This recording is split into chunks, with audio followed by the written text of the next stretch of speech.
Hello and welcome to episode 13 of the Band Life podcast, or part 3 of our All Things Spotify series. Now, in this episode, we talk about how music streaming should be done, how the platforms should be. So without further ado, here's episode 13. Band Life podcast!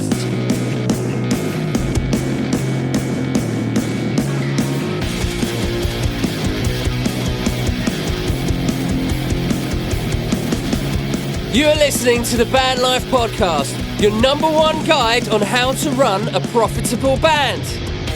Here are your hosts, Pete Stannard and Adam West, the Wizard of Rock!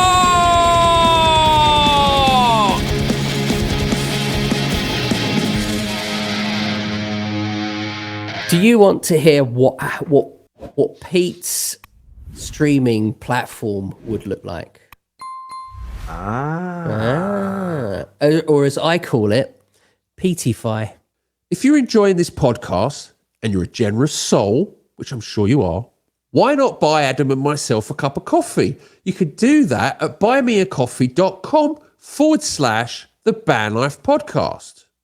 Pete's streaming platform. This is what I would do if I had a streaming platform.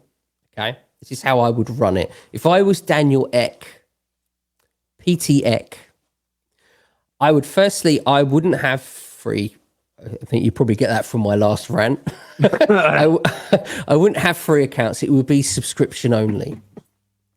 I'm going to give you a little bit of a pre-warning. Some of this you may not like at all, to be brutally honest with you, Adam. Paul, but Pete, it doesn't matter because this is Pete and his world. So it would be subscription only, okay? So this platform, subscription only, but I would have plans. So I'd have a basic plan, and the plans would be assigned to genres.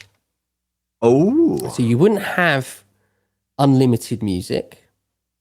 So a basic plan, you could choose like a genre to listen to. Okay. And then a mid plan, 3 to 5 genres.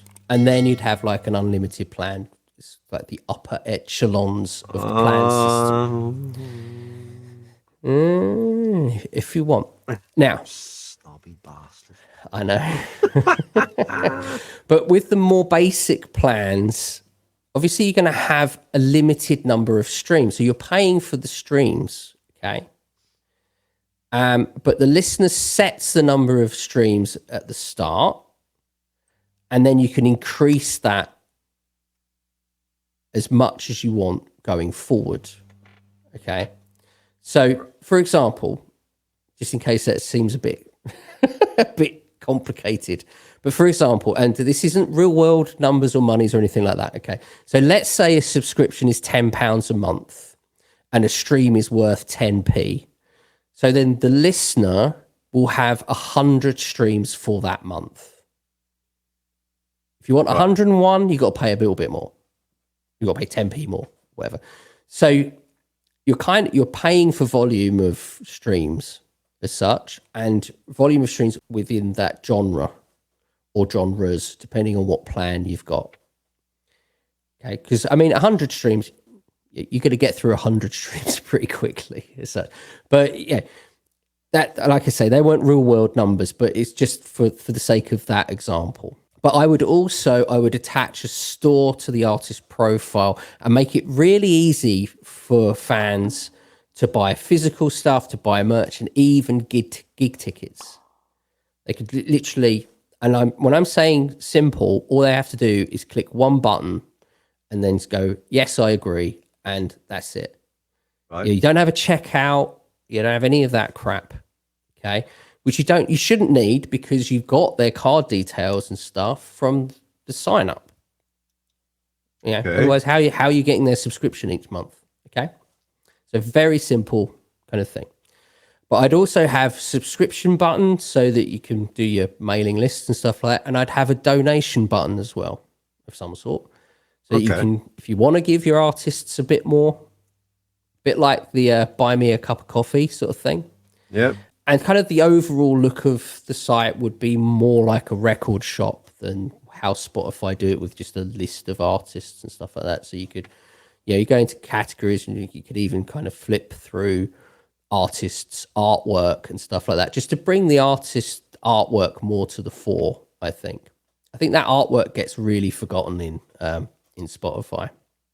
Yeah, I mean, this. Okay, go on. I'll comment after. That's kind of the listener side of it, as such. Right. So, what's your thoughts on that? Well, I think it's a great idea. I think you should patent it before somebody else does. I should do that, yeah. For the artist side of it, I would have direct uploads. So I wouldn't have the DSPs. I would cut them out completely. I honestly think they're a complete waste. They don't actually do anything, I don't think. Well, they distribute your music everywhere where it's listenable, don't they? Yeah. DistroKid. But there's no real control of... I always make a joke of, I could fart into a can and get it onto Spotify. Yeah. As long as the file types are right and the bit rates are there.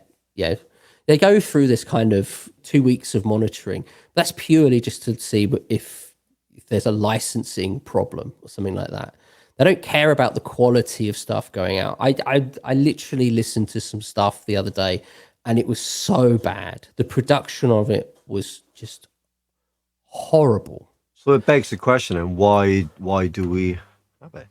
Why do we have the DSPs? But obviously I would use the user-centric royalty system, but to keep the majors happy, which you kind of have to kind of buck a little bit, as a kind of a third, like you say, the third option there is that I would pull the money from the genres as opposed to the whole industry. So because everything is done genre, payments going in are genre specific. You know exactly how much money is going into that pool for that genre, and then it's distributed from there, as opposed to all of the money's coming in as one big pot and everything's going out. Unless, and I think this will happen at some point, that the majors will move to just a user-centric system at some point anyway. So unless that comes in the meantime, I would do things more genre-specific, just to give those artists within that genre a bit more money as such. So hopefully that would top that up slightly. Obviously, I'd have the analytical data about listeners, but I would also have about the genre as well. So Spotify is pretty good for your fans as such, like who's listened where and all of this.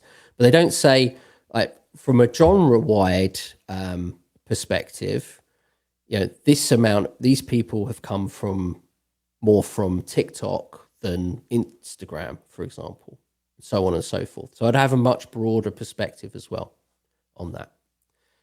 So that you can then kind of target your marketing or tweak your marketing better. I would also have an option of having your streaming numbers displayed. And there's a part of me that's like, well, why do we need to know how many streams the Shallow Souls have had? How many monthly streams you've got? Why does that need to be up there? I think it's important that you know it as an artist, but for someone listening to you, why do they need to know that? Because I think there's also a psychological part of, only like 100 people have listened to these guys this month, so they're not very popular, so I'm not going to listen, sort of thing. And it's a bit, for me, I think that's kind of a little bit off-putting in a way. So you wouldn't put it up there? Because the other scale to that is that if someone sees that you've got 1 million monthly listeners, they're going to be like, oh, okay, well, so these guys are really popular, so I'm going to sort of, I will dig more into these people than I would someone who's only got like 100, 150 monthly listeners or something like that, if that makes sense. Whereas if you didn't have anything there at all, then it's kind of a level playing field. But I would keep it as an option, I suppose. I like the idea of the artwork and all that, because I think sometimes, for me anyway, if I'm looking around for stuff, I'm a visual person, so I visually get drawn to some artwork. I'm like, that looks cool. I want to listen to that. Yeah. So when you go onto the site, you would have you would only see obviously the genre that you've selected or genres that you selected, and you would select by artwork, if that makes sense. So that's why I said I would have it visually more like a record shop where you would be flipping through flipping through vinyls and stuff like That's that. cool. I like that. I like that. Yeah, because I think the psychological part of it is much more appealing, as it were, than just sort of, a weird kind of band picture or something like that. Yeah, as a little sort of thumbnail sort of thing, that little circle thing you get on Spotify whenever you sort of do a search. I would also obviously have a higher royalty percentage, but I will be able to do that because the top earners at Peteify will have their wages capped so that money can be distributed back into the music industry. Clever. Yeah, call me a socialist. No. Some people might do. But I think the biggest problem, the reason that Spotify is, earning all this money, but each year going, well, we're skint and we have to lay off thousands of people. I think last year they laid off 2,000 people. Who did? Spotify. Bandcamp did as well, didn't it? Yeah. And I think mainly that's because you have the top earners at Spotify. Daniel Ek, he is one of the many CEOs or the top parts of Spotify. And last year, guess how much he earned? I don't even want to think about it. $350 million. What did he do? He sat in his Bond villain cave going, "Wah! I have lots of money." So yeah, his yearly wage is around about $350 million. The guy's worth $5 billion. And it's just like, well, how much money do you need?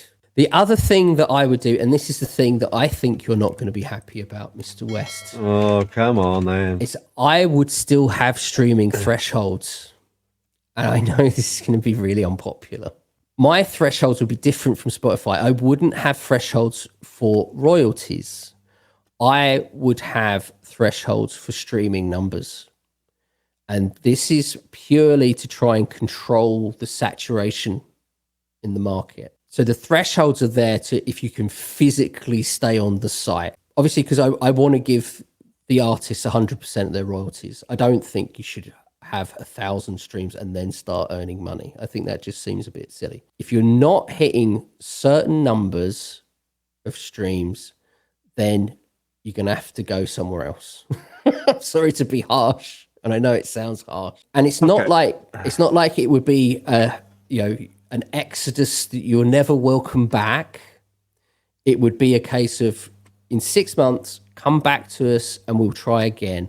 But you have to be hitting, and I haven't quite thought what the thresholds would be. They'll probably be quite low because I'm a bit. You're a tight ass. Good at this sort of thing. They would be low just because I want to keep people on. But it's more that you've got one of two issues. If you're not got streaming numbers that will be even like the 1,000 thresholds for streaming, you've got one of two problems there. Either your marketing isn't good enough, or your music's not very good. I hate to be harsh about this. It's being a bit harsher, Pete. I know, and yeah, okay. But I think it's the reality of if people don't like your music, then that's probably why they're not listening to it. That's one thing. The other the reason that people might not be listening to your music is because they just don't know you exist. Now, to counter that, on the other side of it, I would have free educational tools on music production standards, how to market your music, and how to work with the algorithm and for playlisting and stuff like that, because I would still have playlists. So you're asking bands to work a little harder on their craft and what they do in order to get listens? No, essentially, which I don't think necessarily is a bad thing. If they like the platform you're on. If they like the platform, yeah. I think that's kind of what yeah, okay. Well, what does our own listeners think about that one? Yeah, I'd like to, if you've got any comments, throw some comments about that. I would love to hear what your thoughts are about possibly being taken off a website or off a streaming site because your streaming numbers aren't high enough. Wouldn't Now, people you've got to go? I'm coming at this from a saturation point of view, because I think the problem with Spotify regarding saturation is that there's so many artists on it that just put music out and they don't do anything beyond that. And you've probably got so much music on there that's just kind of dormant, because bands the artists either don't exist anymore or they just haven't taken them down. And the reason that Spotify wants this oversaturation is because of advertising. So they can turn around to advertise. Like what I said previously, the numbers have to be high to get a high advertising revenue, because the more people you have on your site, the more those advertisers have to pay to put their adverts onto your site. They want that level of saturation to be high. But because I don't have any advertising, I don't need the level of that saturation level to be high. So it can be a little bit more like, and I don't want it to come across as me going, oh, well, you're just shit, get off. It's more of a point of, well, maybe you're just not quite ready to be releasing music yet. Maybe just be thinking along the lines of, is this song ready to be released? And how am I going to release this so that my streaming numbers are high enough for me to stay on the platform? And you've kind of got that balancing act there that needs to be addressed. And for me, it sounds harsh for me to even say it. It sounds risky. It does. But I think it's kind of a risk that has to be at least addressed.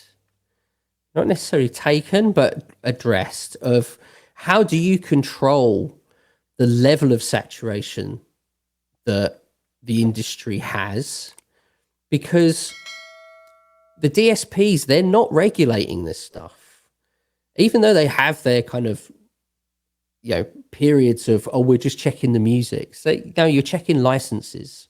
You're checking that you're not going to get sued at the end of the day. That's all you're doing. So if I can release me farting in a can, I mean, is that a piece of music? At the end of the day, is that good enough to be released as a piece of music? And why should that add to the level of saturation that the artists who are, like yourself, who are invested, who want to do the best they can and release music properly, why should that level of saturation pull you down with everything else? And I think that this is at least a way, whether it's the best way, maybe someone can come up with a better way of addressing the saturation. Please leave that in the comments. I would love to hear that. I can't really think of another way of doing it apart from saying, absolutely, you've tried, you had a good crack. Why don't you go away, have a little rethink about what you're doing, look at everything that's going on. And, if the platform can even make some suggestions, that's what I'm saying about the free educational tools and stuff like that, as to why you're being taken off site and what you can do to improve things, and then come back to us, in a few months or whenever, and we'll have another go at it. Let's work together and move you guys forward, rather than you just throw everything out and hope that some shit sticks somewhere. And I think that's probably a better way of doing it. I mean, back in the day when you had physical copies, and you had the record companies were gatekeepers, but they were also filtering out a lot of the crap that just would never be in a record shop, because they would never make that investment. It would just be a bad thing. If music sounds bad, you would never make a record of bad music. It just doesn't make sense. But I've heard so many albums that just sound awful. Like the production quality just isn't anywhere near what it should be for it to be even released as a piece of music. It's a great way to get people to go to what you're doing at least, and you can offer some support there. Yeah, like I say, it's not just like a blanket kind of, oh, I think you're not good enough, f off sort of thing. It's more, you need to, you gave it a try. What we can do is we'll sit down together and try to work out how we can move you forward as such. And whether or not that's a case of, you need to learn to sing, you need to learn to play guitar, you need to learn, how to mix and master properly and all this other stuff that goes into making a production a decent production, then we can help you with that. We can give you advice for that, but you're going to have to do the heavy lifting. I'm not going to sit there and mix and master stuff for you, certainly for nothing. I'd happily give you links for different studios and different producers and things like that. All that sorts of all the educational resources that you need, and that would all be a part of the site. Well, it will be part of the artist side of the site. I don't think the listeners particularly need to do that. So it'd be much more of an inclusive point rather than it being a specifically harsh thing of you suck, go away. I mean, I think the fact that you're offering, because there is a standard in terms of quality when it comes to the music. And within that genre, of course there is. And obviously different. You'd have to, as a company, you'd have to run it by genre. So different departments will run their own genres, but everything is more genre specific as such. So the people who are talking about metal know about metal music. I'm not going to put a hip hop artist onto someone who plays classical, if that makes sense. But that's where I would come from to try and temper the saturation problem. The other side is playlisting. So obviously have listener playlists. They'll be generated by the listeners. But I'd have monetization options for playlist curators. Interesting. Because I think another problem is that you get curators that want paying to be put onto their playlists. Don't ever do that. It's something that Spotify hates, and you will be taken down. That it is a sackable offence if you pay to be put on someone's playlist. So this shouldn't be a thing, but it is. But instead of kind of going, oh, it's a bad thing and the rest of it, I would have monetization options. So if you've got X amount on your playlist, or you've got X amount of monthly listeners or something like that on your playlists, then you can start earning money that way through the site itself. And obviously the other side of it is I'd have editorial playlists that will be generated by the staff members within those genres and stuff like that. And that is essentially how I would run a music streaming site. When do I sign up, Pete? Whenever you can develop it. As I say, I have no idea how how to build this stuff out, but that's what I would do. That's how I would run things. Rightly or wrongly, please leave comments in there. But I honestly think that it finds a nice balance between the listeners, the artists, the record labels and record companies and so on and so forth. So that everyone gets a decent chunk of the money. Whatever money is filtered through the company gets put back into the industry, which I think is an important part of whatever you do. I don't disagree. Very interesting.